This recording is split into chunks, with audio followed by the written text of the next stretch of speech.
Millones de cosas de orden externo se presentan a mis sentidos, pero nunca realmente entran a mi experiencia. ¿Por qué? Porque no generan mi interés. Mi experiencia es aquello a lo que decido poner atención. Solo aquellas cosas que noto moldean mi mente. Sin interés selectivo, mi experiencia es un caos total.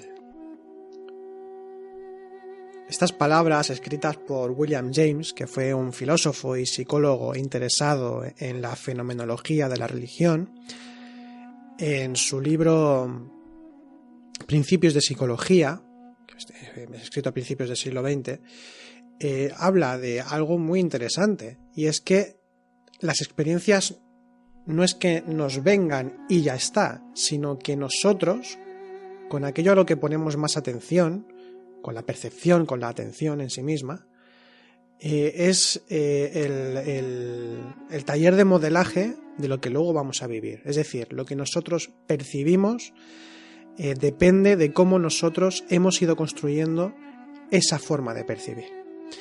Bien, mi nombre es Álvaro González y os damos la bienvenida a Sendero a la Nada, un programa dedicado a las tradiciones espirituales y filosóficas, al conocimiento, al autoconocimiento, el trabajo con la propia psicología, también aquellas temáticas que de alguna forma u otra nos alleguen al espíritu. Y hoy he empezado con esta cita porque vamos a hablar de un tema muy relacionado con la atención y muy relacionado con la forma en que nosotros percibimos la vida, y es la transformación de la percepción, la transformación de las impresiones o de la información. Se puede decir de varias maneras. La transformación de las impresiones. Cuando hablamos de impresión estamos hablando de todo aquello que nos impacta, es decir, ya sea una sensación, ya sea un pensamiento, ya sea una circunstancia vivida. Entonces, cuando hablamos de impresión, casi que estamos hablando, por tanto, de información y de percepción, la transformación de la percepción. Y es que la percepción, o la forma en que nosotros vivimos las cosas, damos automáticamente por hecho que son así, es decir, que tal las vivimos, de tal forma las vivimos, es que son así, son una realidad inamovible, es algo que lo vivimos de una forma como si fuese objetiva, cuando es totalmente subjetiva. Pero como no conocemos o no tenemos en cuenta que puede haber millones de puntos de vista, o en el ámbito que más nos interesa, que puede haber una visión, una vivencia subjetiva totalmente egoica, y que está la vivencia, vamos a decir, más objetiva o más consciente, prefiero esa palabra, está la visión consciente de las cosas, que es mucho más luminosa, mucho más comprensiva, mucho más expansiva, mucho más sabia. Cuando vemos que existen esos dos tipos de percepción, entonces podemos empezar a comprender que no es exactamente lo que se ve, sino los ojos con los que se mira. Y esto es muy importante tenerlo en cuenta a la hora de de reflexionar sobre cuáles son nuestros valores fundamentales, los que consideramos inamovibles, que moldean nuestra forma de percepción.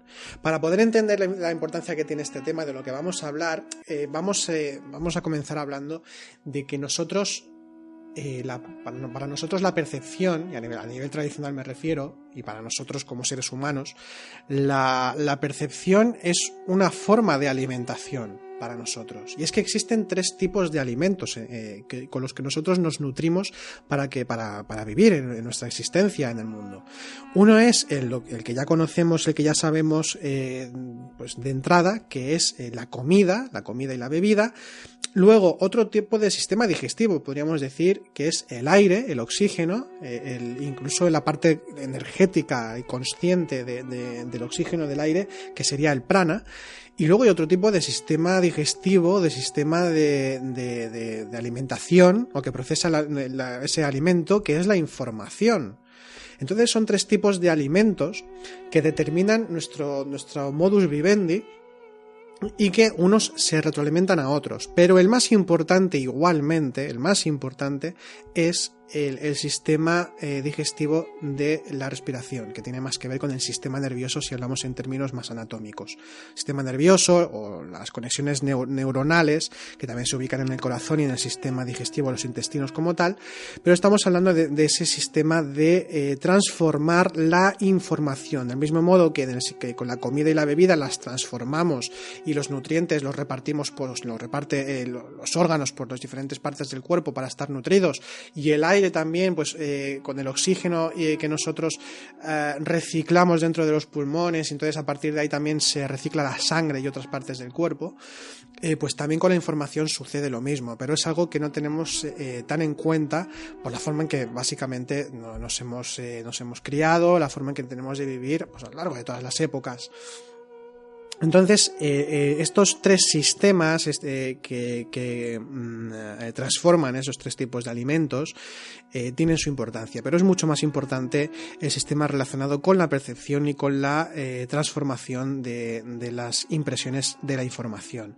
Y esto lo podemos ver desde dos puntos de vista fundamentales, uno más físico, más palpable quizá, y otro también que es temporal. El primero que quiero mencionar es que nosotros podemos comernos el bistec más bueno del mundo que más nos nutra o la verdura más nutritiva y más ecológica que nos podamos encontrar, pero si tenemos un estado psicológico muy denso porque hemos tenido un gran disgusto o tenemos ansiedad o estamos muy tristes, por ejemplo, o muy enfadados, independientemente de lo buena que sea esa comida, nos va a sentar fatal, nos va a sentar muy mal seguramente, hasta que incluso nos puede doler el estómago con el estado que tengamos. Lo mismo sucede con la respiración. Si nosotros estamos en un estado de ansiedad o de estrés o en cualquier estado psicológico, porque cada estado psicológico tiene su propia forma de respirar, pues también vamos a tener una respiración agitada, una respiración entrecortada, y esto también nos va a perjudicar en la forma en que respiramos. Y entonces podemos ver la importancia que tiene la percepción y la transformación de la información, de las impresiones. Y luego también, como decía antes, a nivel temporal, es decir, nosotros podemos dejar de comer durante 40 días, beber más o menos unos 3 o 4 días, no podemos respirar, o mejor dicho, podemos dejar de respirar como máximo 2-3 minutos, y los que practican apnea pueden estar a lo mejor 7 u 8 o incluso más, pero no podemos estar ni un milisegundo, no podemos estar ni una décima de segundo sin percibir algo. Aunque nos encerrásemos en estos cubículos no recuerdo el nombre que tiene, me vais a disculpar, pero esto creo que se inventó en los años 60, cuando la época hippie en Estados Unidos, que era para tener experiencias extrasensoriales, etcétera, que es este cubículo como si fuese una especie de ataúd en el que uno se encierra, está a oscuras, está insonorizada ese cubículo. Se pone agua para que uno esté como flotando, como si fuese el líquido amniótico, y entonces no está percibiendo nada con los sentidos. Pues bien, aunque hiciésemos eso, igualmente vamos a seguir percibiendo de alguna forma, porque van a surgir pensamientos, van a surgir emociones, imágenes de diferente tipo. No podemos vivir sin percibir. Nosotros somos máquinas de percepción que damos forma también a las cosas en general.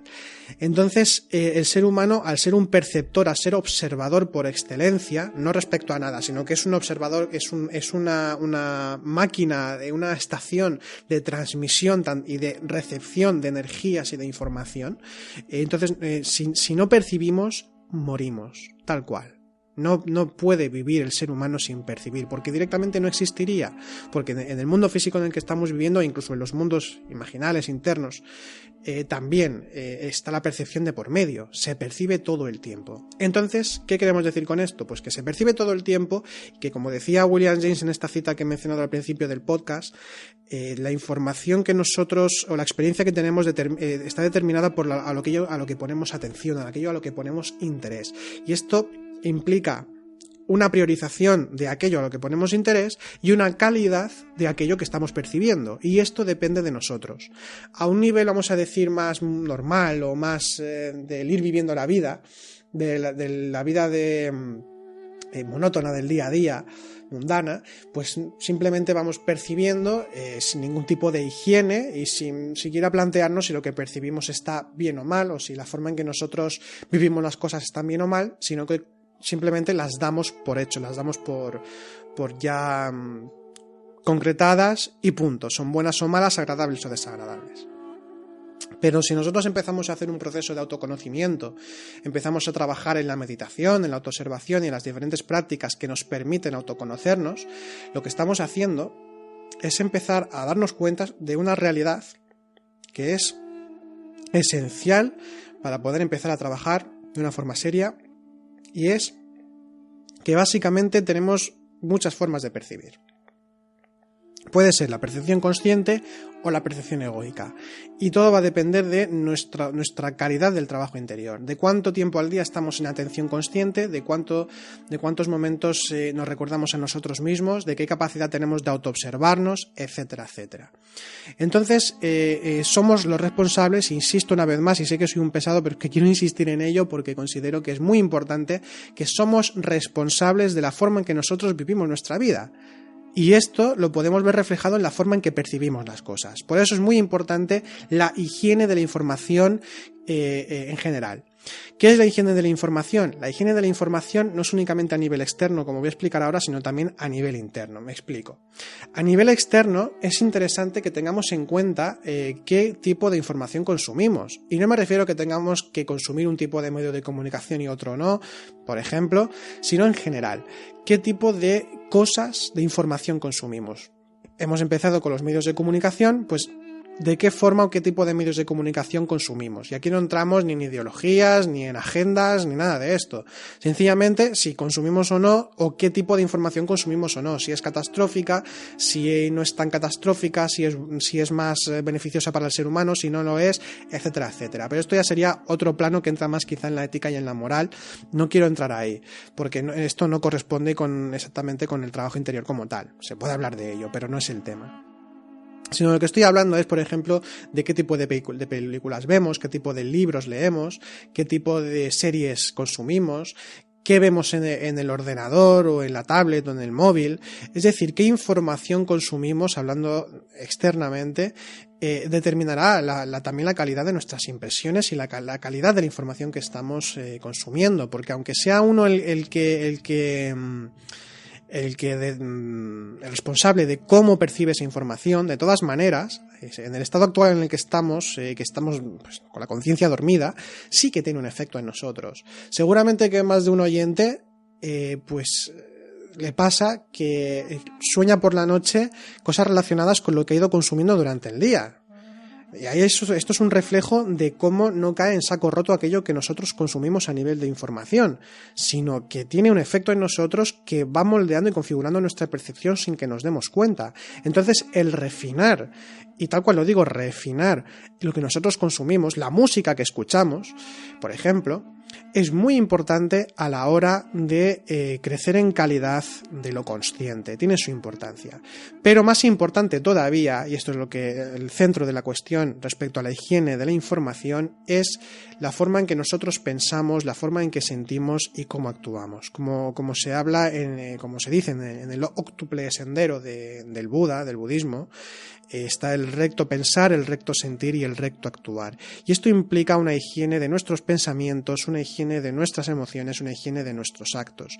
Esto se puede traducir también como sencillamente autoconocimiento, como el proceso de autoconocernos y de desbrozar lo que es ego de lo que es la conciencia. Una práctica muy útil, entre varias. Una puede ser la meditación, como hemos dicho antes, otra puede ser la autoobservación en nuestro día a día. Pero una práctica que nos permite pues realizar o trazar un mapeado de nuestra propia psicología puesta en el día a día, es decir, cómo vivimos las circunstancias del día a día, es la retrospección diaria. Hemos hablado varias veces de esta práctica en otros podcasts, pero quiero insistir una vez más en ella porque refleja muy bien lo que es la higiene de la información o la forma en que nosotros empezamos a hacer una transformación de la información, una transformación de las impresiones y un cambio, por tanto, de nuestra percepción para llevarlo hacia lo consciente. La retrospección diaria consiste, haciendo un pequeño resumen, consiste en que al final del día, por ejemplo, o al principio del día siguiente, dependiendo de cómo nos venga bien por tema de tiempo o de cansancio en la noche, pero lo consiste en ver, en recordar lo que hemos ido haciendo a lo largo del día, lo que hemos ido viviendo, pero no pensando en si yo me he comido una tortilla de patatas a tal hora, o si he quedado con tal persona y me he ido a no sé dónde, o si me he lavado los dientes a tal hora. No se trata de eso. Se trata de si ha habido mucha gula cuando me he comido esa tortilla. Se trata de si yo con esa persona con la que he quedado y me he ido a un lugar, si me he enfadado o me he puesto triste o me he molestado por algo, o si ha sido desagradable ese momento. O si yo estaba pensando, por ejemplo, estaba enfadado en el momento en el que me estaba lavando los dientes, por ejemplo. Pero la cuestión, lo que quiero decir es de la forma en que hemos vivido en nuestro trabajo, la forma en que hemos vivido con nuestros amigos, con la familia, con la pareja, con los hijos, no importa. Es decir, los estados psicológicos que han surgido a lo largo del día. ¿Cuándo me he enfadado? ¿Cuándo he estado triste? ¿Cuándo ha habido lujuria? ¿Cuándo ha habido gula? ¿Cuándo ha habido soberbia por mi parte? ¿Cuándo ha habido, digamos, más baja autoestima, complejo de inferioridad o de superioridad? Ver todo eso, pero sin juzgarlo. Esto es muy importante. No se trata de que nos convirtamos en unos perseguidores de nosotros mismos. Se trata sobre todo de que nosotros veamos un mapa de lo que es nuestro día a día. Ahí vemos la realidad de lo que somos realmente a nivel psicológico. ¿Por qué? Porque nosotros normalmente tenemos una autoimagen generalmente positiva, aunque no lo queramos reconocer. Intentamos ver más nuestras virtudes que no nuestros defectos, porque de alguna forma es como una especie, la autoimagen es una especie de aparato psicológico autotranquilizador para no ver nuestras propias miserias interiores, como negarlas. Hablo en líneas generales, pero esto sucede, ¿no? Entonces, el trabajo interior que va hacia la verdad y en pos de la verdad, que es la conciencia, pues tenemos que ver tanto lo que nos gusta como lo que no nos gusta, por mucho que nos desagrade. Y no nos equivoquemos con esto, porque a veces puede suceder que cuando nosotros empezamos a indagar en nuestra propia psicología sin veto, sin autoengañarnos, que esto es muy importante, vamos a ver cosas que no nos gustan y vamos a ver más cosas quizá de las que pensábamos que no nos gustan de nosotros mismos. Pero esto no es que sea malo, hay que alegrarse por ello, porque empezamos a ver una realidad de nosotros mismos que desconocíamos. Y a partir de ahí podemos empezar a trabajar seriamente sobre nuestra propia psicología. Así que eso es para estar de enhorabuena y no para pensar, que esto a veces sucede al principio, pensar que tenemos más ego que nadie, que somos peor que nadie. No es cierto, todos somos más o menos iguales, solo que unos tienen potenciados un ego, otros otras partes y otros. Entonces, esto no importa. Lo importante es nuestro propio trabajo y de la forma en que empezamos a autodescubrirnos. Entonces, con la retrospección diaria podemos ver una realidad. Es decir, pues mira, cada vez que voy al trabajo pienso constantemente en que la gente me menosprecia o me ningunea o que no me tienen en cuenta para hacer cosas, etcétera, etcétera, por ejemplo. Y a lo mejor no es cierto.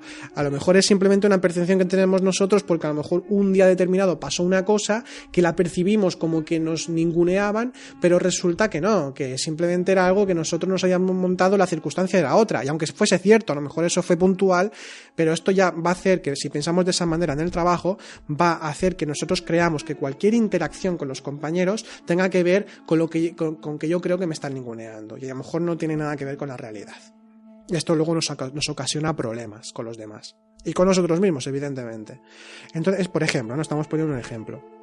Entonces, si nosotros vemos eso, o por ejemplo, que cada vez que vemos a cierta persona, pues a lo mejor siempre nos molestamos o nos enfadamos porque hay rencor, porque pasó una cosa y entonces hay un rencor. Pues eso también determina la forma en que percibimos a esa persona y el momento de estar con ella. Entonces, si nosotros hacemos esa retrospección diaria, podemos hacernos conscientes de ello, y cuando vaya a surgir ese estado psicológico in situ en el momento, ya podemos estar más preparados y más conscientes porque sabemos que ese estado va a surgir. Es como, por ejemplo, lo que decíamos del trabajo, de cuando surge ese estado psicológico, porque cuando empezamos a trabajar sobre nosotros mismos, lo que sucede es que nos hacemos más conscientes de cuando surge un estado psicológico, un estado del ego. Y entonces nos hacemos más capaces de poder pararlo, de poder autoobservarnos y darnos cuenta de que eso es una ilusión, que eso es falsario y que realmente nos perjudica más que nos beneficia.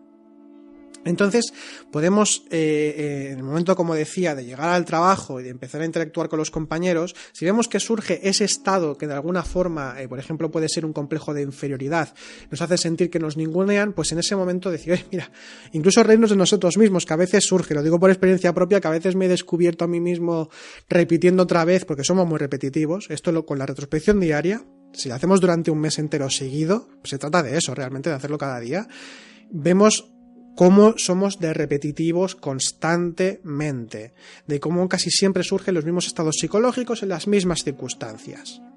Prácticamente. Somos muy repetitivos, muy monótonos. Y esto es escogido, aunque sea inconsciente, pero es escogido. Entonces, incluso nos podemos atrapar a nosotros mismos y decir, mira, otra vez estoy con esto, qué pesado que soy yo mismo. Tomárselo con un poco de humor tampoco viene mal. Y entonces ahí podemos observar. Y eso ya es una transformación de las impresiones. Autoobservarnos ya es una transformación de las impresiones. Porque observamos ese estado psicológico, no hacemos que surja, y lo que hacemos es transformarlo y convertirlo en alimento para el alma, alimento para la conciencia. Y es que ahí está la cosa, que las circunstancias y la forma en cómo las vivimos podemos convertirlas en alimento para la conciencia o en alimento para el ego.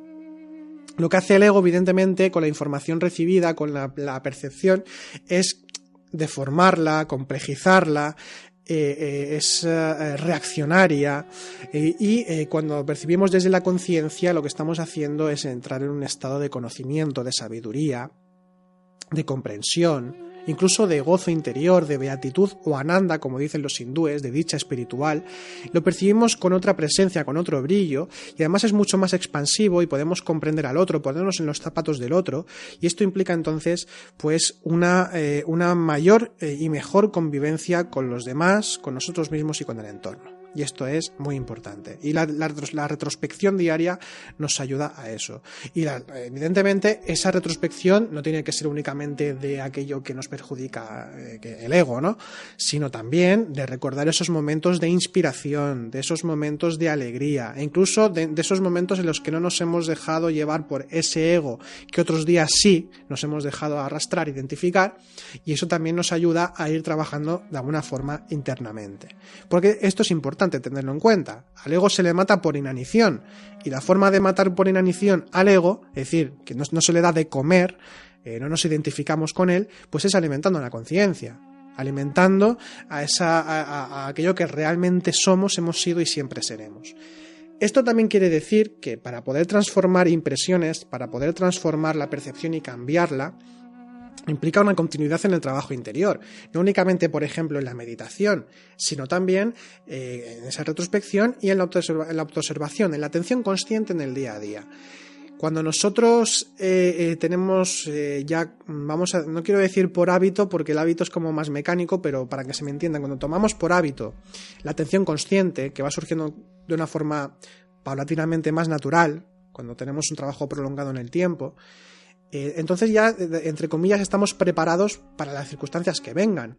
Esto significa que cuando surja una problemática o surja esa circunstancia con la que normalmente nos enfadábamos, si previamente estamos en un estado de atención consciente, lo que hacemos es ya transformar esa impresión, convertirla en alimento para la conciencia. Que sea algo que nos dé sabiduría, que nos proponga un aprendizaje.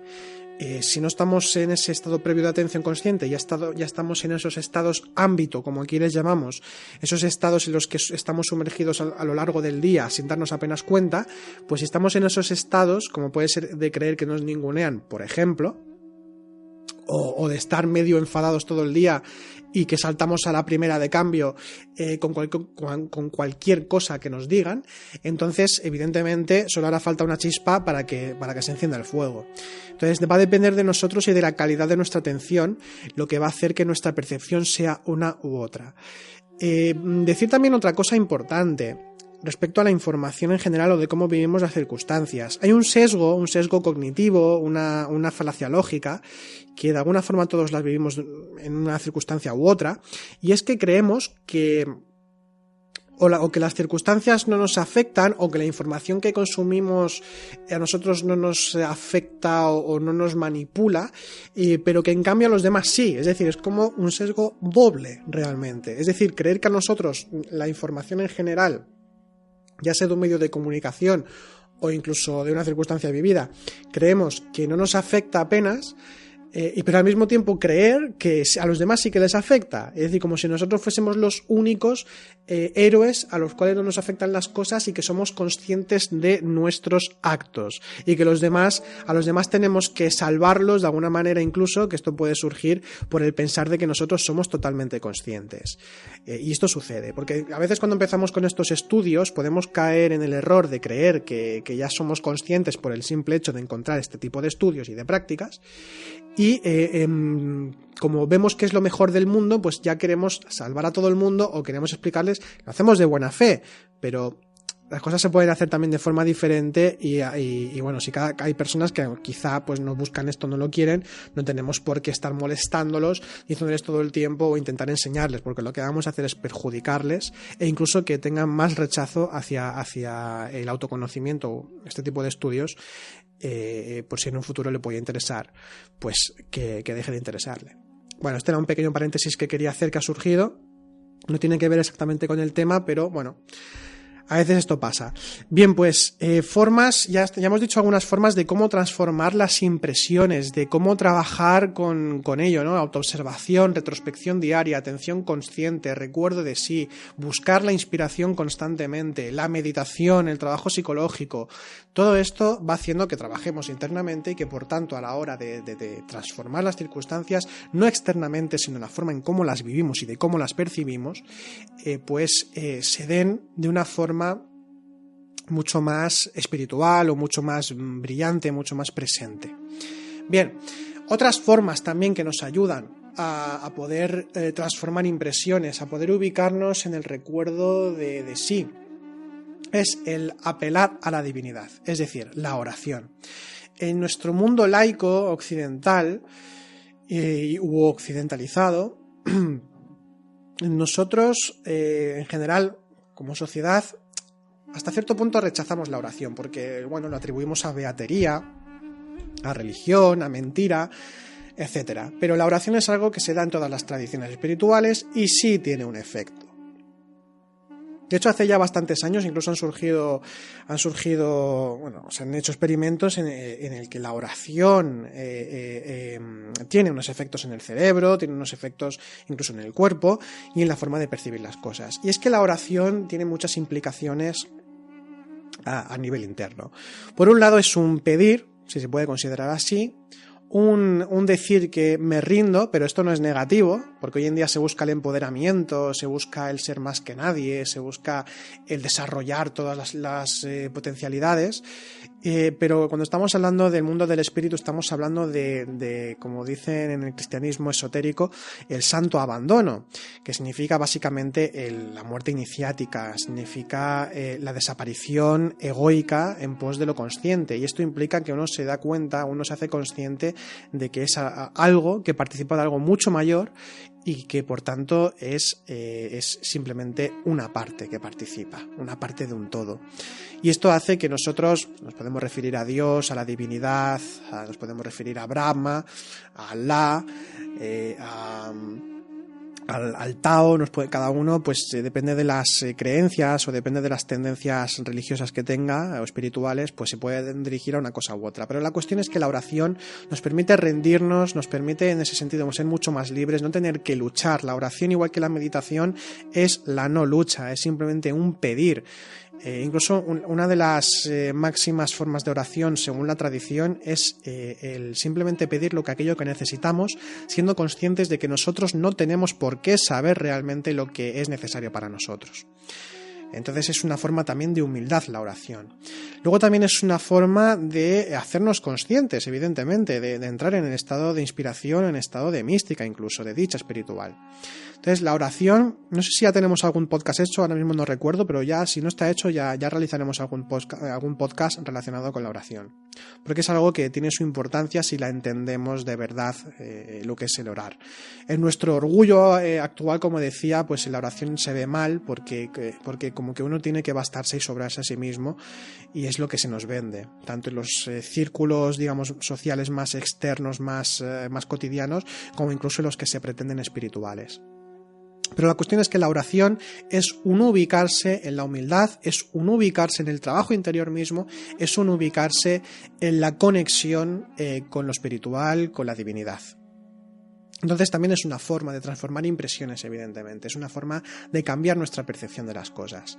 Luego también tener en cuenta que para transformar impresiones tenemos que borrar del mapa cualquier actitud que pretenda ser espiritual. Es decir, me estoy refiriendo al buenismo, al intento forzado de estar sereno, de tener un estado de templanza, de intentar ser virtuoso. Todo intento, todo forzar es sencillamente un luchar contra nosotros mismos y un ubicarse en la mentira hacia nosotros mismos.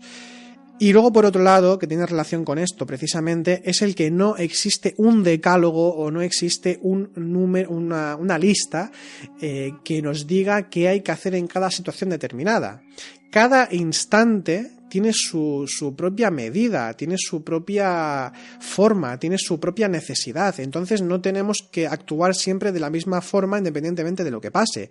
Es decir, a veces puede ser necesario que tengamos que decirle a alguien algo porque nos dice lo que sea o algo que nos puede perjudicar. A veces es mejor callarse, pero a lo mejor a veces es mejor hablar.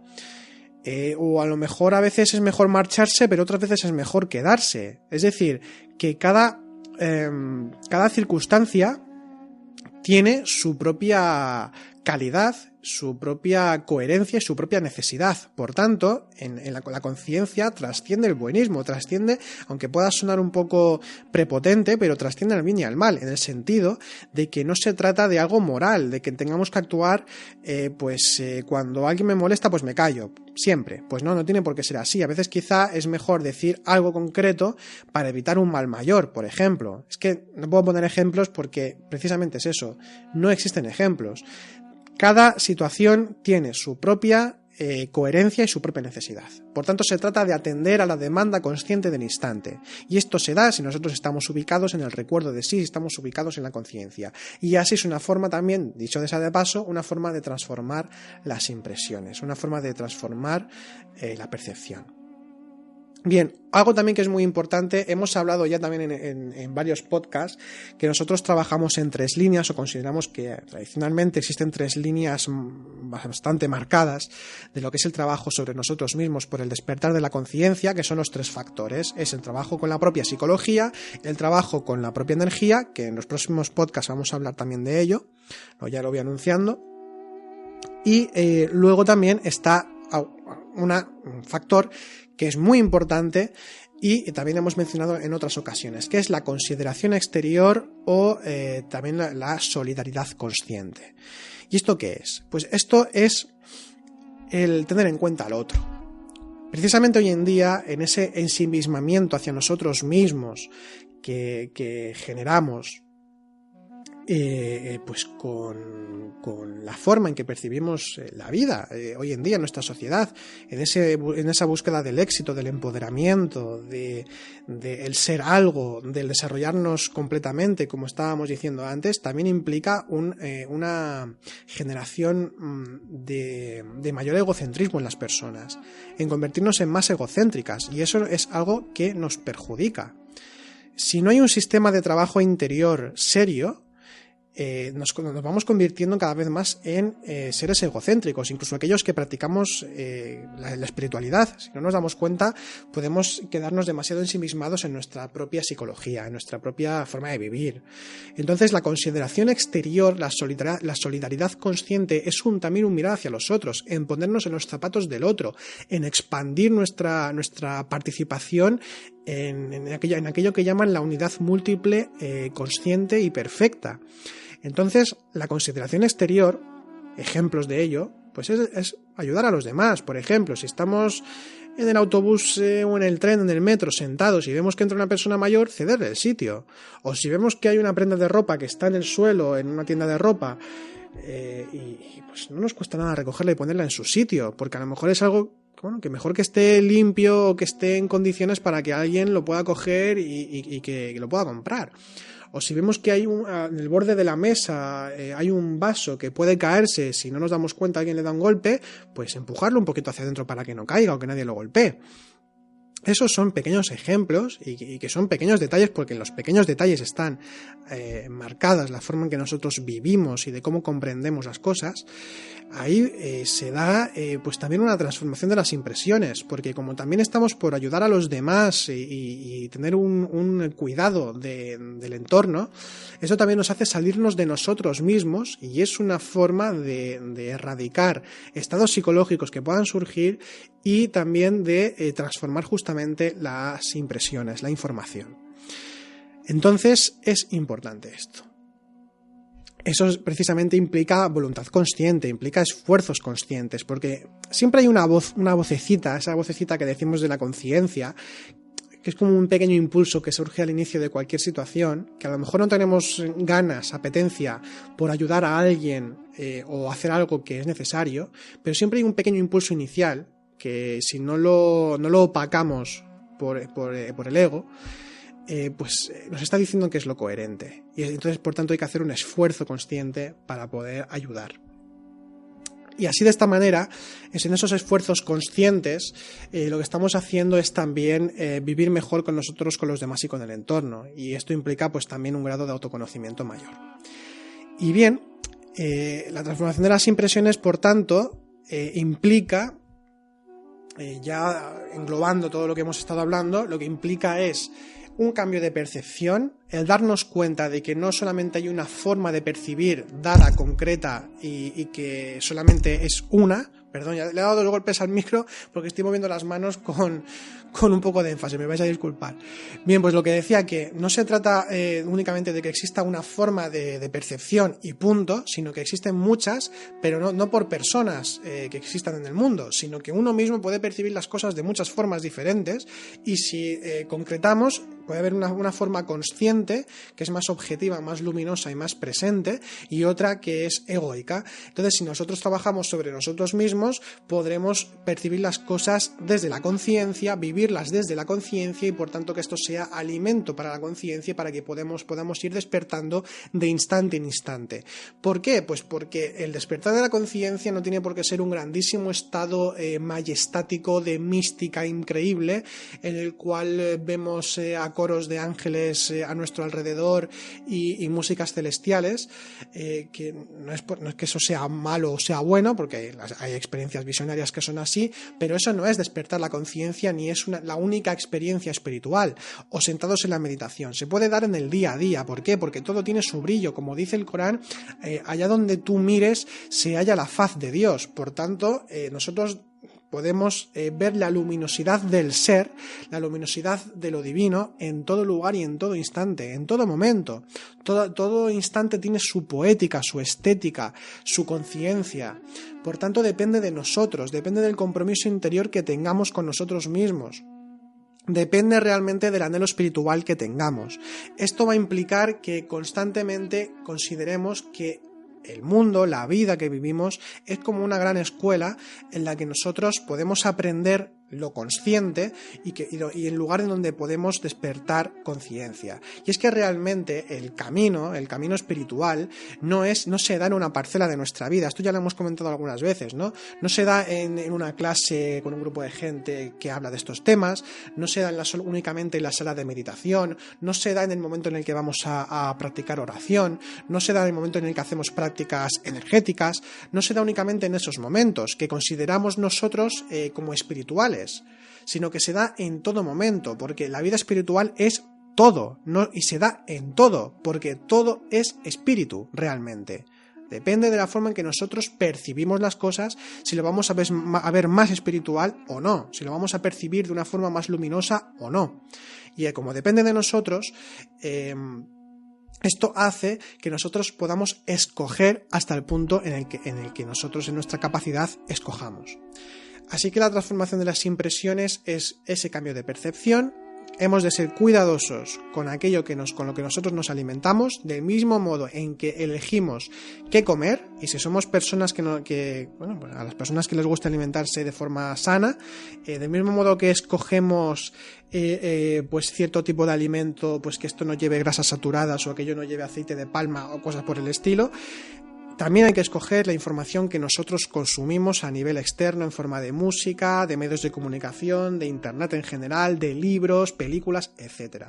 Tenemos que ser más cuidadosos con eso porque también tiene su propia calidad y por tanto también nosotros consumimos de una forma o de otra eso. Y muy importante también el cuidado de los otros, la consideración exterior, como no solamente transformación de las impresiones, sino por convivencia y por una mayor inmersión y participación en la conciencia, en el espíritu. Bien, pues dicho esto, creo que no me dejo nada en el tintero. Esperamos que os haya gustado este podcast, que os pueda ser de utilidad. Aprovecho para comentar, que no lo he comentado al principio, agradeceros ya a los más de 2.000 suscriptores del programa, os damos las gracias. Sinceramente no esperábamos que el mes que viene ya hacemos un año haciendo podcast en este formato. Y os queremos agradecer pues el apoyo, vuestros comentarios, vuestra participación. Estamos muy contentos de poder ser de utilidad y de interés para aquellas personas que tienen esa búsqueda espiritual. Esperamos que os esté sirviendo de verdad, así que muy agradecidos. Y que no únicamente podéis comentar si queréis el podcast a través de la caja de comentarios, ya sea en el lugar en el que publiquemos, en iVoox o también en YouTube, en otros lugares, sino que también podéis escribirnos a info@noesiscentro.com. También podéis ver nuestra página web, noesiscentro.com. También tenemos cursos online que podéis encontrar en nuestra página web. También tenemos las publicaciones, que también tenemos algunos libros escritos y estamos también editando otros que puedan ser de interés espiritual. Y os invitamos entonces a que sigáis participando y muy agradecidos por ello. Así que vaya bien la semana y hasta la próxima.